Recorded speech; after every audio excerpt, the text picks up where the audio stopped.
कहावत है कि you can't have it all, अर्थात तुम सब कुछ नहीं पा सकते। ऐसा ही कुछ हालत ईबीसीएल के साथ है।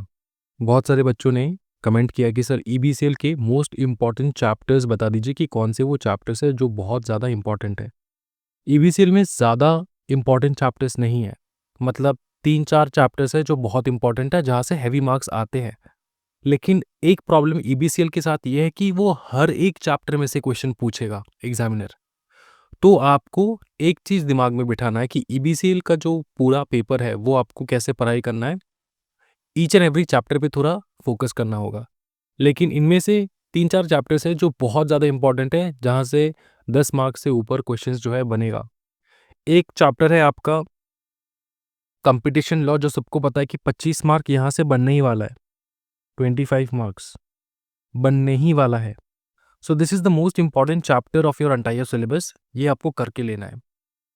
तो 25 मार्क्स जो है आपका एक चैप्टर में से आ जाएगा, but it's huge, it's heavy. ये लॉटरी चैप्टर है, जैकपॉट चैप्टर है, इसको बहुत अच्छे से करना है। अब बाकी कौन से वो चैप्टर्स है जो बहुत इंपॉर्टेंट है, एग्जामिनर में बहुत ज़्यादा क्वेश्चन जो है पूछा जाता है। सबसे पहला chapter reserve bank of India. इसमें आप 9 से लेकर 10 मार्क्स जो है डेफिनेटली देख सकते हो इन द एग्जामिनेशन। उसके बाद आपका चैप्टर आता है फॉरेन डायरेक्ट इन्वेस्टमेंट। इसमें भी आप 9 से लेकर 10 मार्क्स देख सकते हो एग्जामिनेशन में। अंडरस्टूड। उसके बाद जो चैप्टर्स हैं जो इम्पोर्टेंट है वो है इंडियन कॉन्ट्रैक्ट एक्ट। 10 मार्क के ऊपर क्वेश्चंस आएगा ही आएगा, बनेगा ही बनेगा इस चैप्टर में से। तो लगभग 10 प्लस 10 प्लस 10 40 मार्क्स मैंने आपको यहाँ पे बता दिया है। 65 मार्क्स जो है इन कुछ चैप्टर्स में से पूछा जाता है। अंडरस्टूड। 1-2 मार्क्स इधर उधर हो सकता है, लेकिन 60 मार्क्स का क्वेश्चन इन्हीं चैप्टर्स में से आने वाला है। कौन से वो चैप्टर्स है जो 60 मार्क्स कवर करते हैं? पहला चैप्टर है रिजर्व बैंक ऑफ इंडिया, उसके बाद है फॉरेन डायरेक्ट इन्वेस्टमेंट, उसके बाद है कंपटीशन एक्ट, उसके बाद है इंडियन कॉन्ट्रैक्ट एक्ट, उसके बाद है, हाँ यही है। तो सबसे पहला फर्स्ट इंपॉर्टेंट चैप्टर है आपका कंपटीशन लॉ, जो बहुत हाई स्कोरिंग है। उसके बाद आता है आपका इंडियन कॉन्ट्रैक्ट एक्ट। 10 मार्क्स के ऊपर ही पूछा जाता है, 15 मार्क्स 14 मार्क्स इस प्रकार से पूछा जाता है इस चैप्टर में से कॉन्ट्रैक्ट एक्ट। ठीक है, ओल्ड सिलेबस में बहुत ज़्यादा इंपॉर्टेंट है। ये 2 चैप्टर हो गए। तो फर्स्ट आपको प्रायोरिटी देना है इस चैप्टर को, सेकंड प्रायोरिटी देना है आपको इंडियन कॉन्ट्रैक्ट एक्ट को, थर्ड प्रायोरिटी देना है आपको reserve bank of India, and fourth priority देना है आपको फॉरेन डायरेक्ट इन्वेस्टमेंट। तो ये 4 चैप्टर्स है जो 60 मार्क्स कवर करते हैं। बाकी हर एक चैप्टर में से क्वेश्चन पूछा जाएगा। अगर आप सोच रहे हो कि 60 मार्क्स पढ़ के जाता हूँ और एग्जामिनेशन में 60 लिखूंगा, 60 मार्क्स अगर पढ़ के जाओगे एग्जामिनेशन में आपको 25 टू 30 मार्क्स ही मिलने वाला है, आप फेल होने वाले हो। तो इस बात का ध्यान है, अगर आप 100% लिख के आ रहे हो तभी जाके तुम्हारा चांसेस बनता है कि तुम्हारा 60 प्लस मार्क्स आएगा, क्योंकि 100% मार्क्स तो किसी भी आंसर में कोई भी एग्जामिनर नहीं देने वाला तुमको। तो ये तुमको थोड़ा स्मार्ट प्लानिंग करना होगा। सबसे पहले तुम सोचो कि फर्स्ट प्रायोरिटी चैप्टर्स कौन से, वो 4 चैप्टर मैंने बता दिया आपको, जो फर्स्ट प्रायोरिटी चैप्टर्स है उसको बहुत अच्छे से कर लेना है। उसके बाद देखना है कि कौन से चैप्टर्स वो है जो तुमको आता है बहुत अच्छे से। इनमें से 2-3 चैप्टर्स ऐसे हैं जो तुमने अलग सब्जेक्ट में पढ़ रखा है, जैसे कि एक्सटर्नल कमर्शियल बोरोइंग तुमने एसएलसीएम में देख रखा है, नॉन बैंकिंग फाइनेंस कंपनीज ये तुमने एसबीईसी में देख रखा है। तो इस प्रकार से आपने 1-2 इधर उधर से देख रखा है। पार्टनरशिप एक्ट तुमने एसबीईसी से देख रखा है। तो अगर वहाँ पे तुमने अच्छे से कर लिया तो यहाँ पे पढ़ने की ज़रूरत नहीं, क्योंकि सेम ही टॉपिक्स है, कुछ अलग नहीं है, ईज़ी है। और अगर करना है तो कर भी सकते हो, क्योंकि तुमने ऑलरेडी दूसरे सब्जेक्ट्स में ये चैप्टर्स कर रखे हैं। अंडरस्टूड। इसलिए क्या होता है ना, सिलेबस को बहुत अच्छे से कंपेयर कर लेना होता है, क्योंकि अगर पकड़ लो तुम्हारा एसबीईसी में कुछ चैप्टर्स है जो ईबीसीएल में है, तो तुमको सबसे पहले वही चैप्टर्स कर लेना है, क्योंकि तुमने अगर वो चैप्टर्स कर लिया तो तुम्हारा एसबीसी कवर हो जाता है, ईबीसीएल भी कवर हो जाता है। इस हिसाब से प्लानिंग लगाना होता है आपको। तो यहाँ पे हम लोग देख सकते हैं कि कुछ चैप्टर्स ऐसे हैं जो हम लोगों ने ऑलरेडी अदर सब्जेक्ट में पढ़ रखे हैं, उसको थोड़ा देख लेना है। बाकी जो चैप्टर्स है, जैसे कि ये आपका कंज्यूमर प्रोटेक्शन एक्ट, बहुत ईजी चैप्टर है, आपने क्लास 7, 8, 9, 10, 11, 12 में पढ़ रखा है ये वाला chapter. Essential commodities act, legal metrology, छोटे छोटे इजी क्वेश्चंस बनते हैं इनमें से। 4-4 मार्क्स के क्वेश्चंस आएगा ही आएगा आपके एग्जामिनेशन में। ठीक है।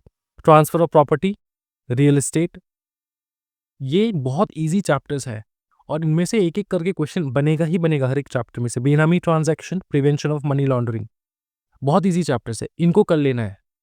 ठीक है? फर्स्ट तुमको वो करना है जो हाईली इंपॉर्टेंट चैप्टर्स है, जो मैंने स्टार मार्क कर रखा है। उसके बाद तुमको करना है जो तुमने ऑलरेडी कर रखा है दूसरे सब्जेक्ट्स में, जैसे कि एसबीसी में कर रखा है तुमने, एनबीएफसी, तो इसको एक बार रिवाइज कर लेना है। उसके बाद थर्ड में तुमको जाना है ये वाले चैप्टर्स, जहाँ पे मैंने लिख रखा है वेरी ईजी चैप्टर्स, इसको एक बार कर लेना है। और ज़्यादा कॉम्प्लिकेटेड पढ़ाई नहीं करना है, क्योंकि बहुत ज़्यादा कॉम्प्लिकेटेड क्वेश्चंस नहीं बनते इन चैप्टर्स में से, बहुत easy questions, straight forward questions बनेंगे इन चैप्टर्स में से।